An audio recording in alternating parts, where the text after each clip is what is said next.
Okay, another edition of Fitness for Feeble Folks in their 50s. Alliteration notwithstanding, what I want to talk about today is skipping. Skipping is something that people ask me about all the time because it's one of the things I always say, oh, you know, what do you do? Oh, I skip.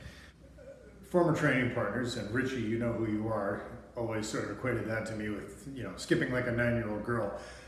That was just one of the many humbling things that was said and done to me at your dojo, but again, that's beside the point.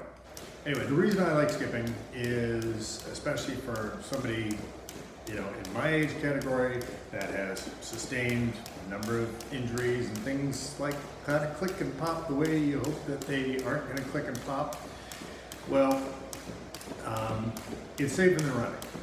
You can run with terrible form. Like, I assume I run with terrible form because after I've been running for an hour, it feels more like I've been dragged behind a horse for an hour. So that's how I know I run with bad form. Skipping, you can't skip with bad form. No matter what, you're going to be upright.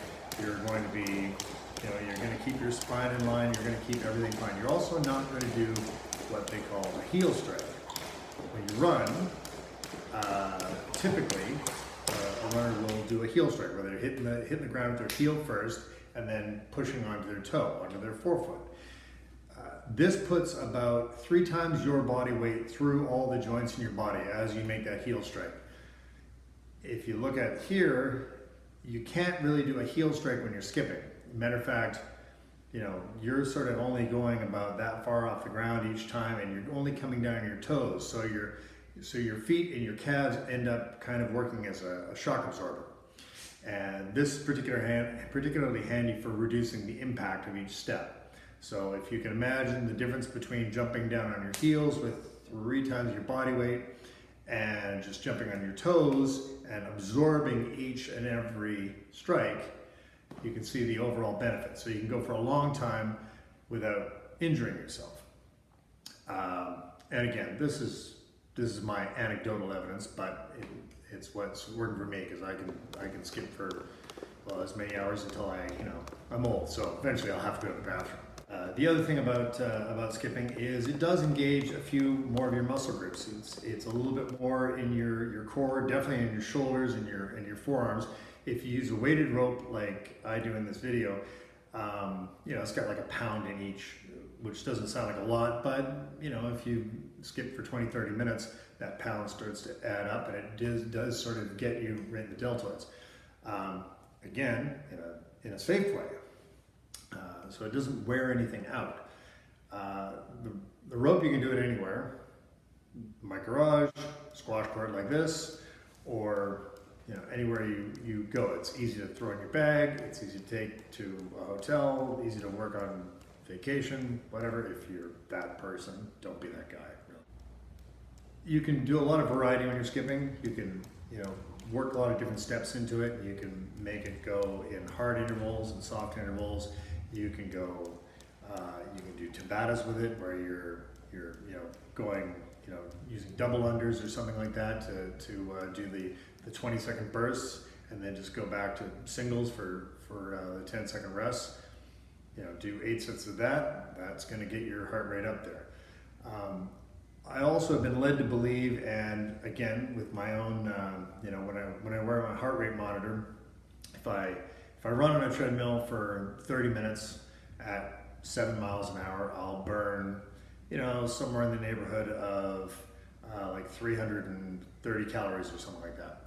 If I skip for 30 minutes, I don't feel the residual effects as bad as running for 30 minutes on my body, but I actually burn more calories. So, you know, go figure.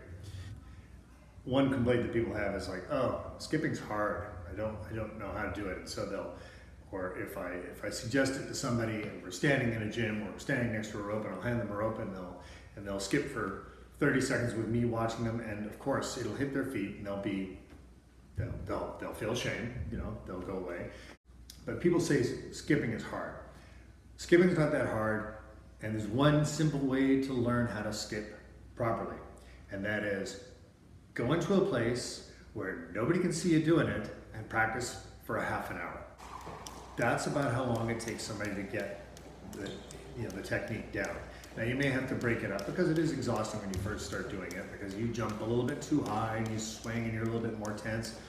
But if you spend 30 minutes trying to learn it, just give yourself like a minute in a row and then take a few seconds off and then go again, you'll eventually get into a rhythm. And so like here, where I'm bouncing from one foot to the other, that's a super easy thing to learn. And then once you've learned that, you can do it forever. So skipping's not hard. It's just hard to start. It's got a bit of a shallow learning curve for that first half hour, but after that, it's super easy. In conclusion, don't be intimidated to start skipping rope because you perceive it as being hard. Like I said, just go somewhere where nobody can watch you doing it. It's like learning how to work a speed bag or something like that. If you do it in a gym with an aerobics class going on in full view of it, yeah, you're gonna be terrible at it because people are watching you. And there it is. Later.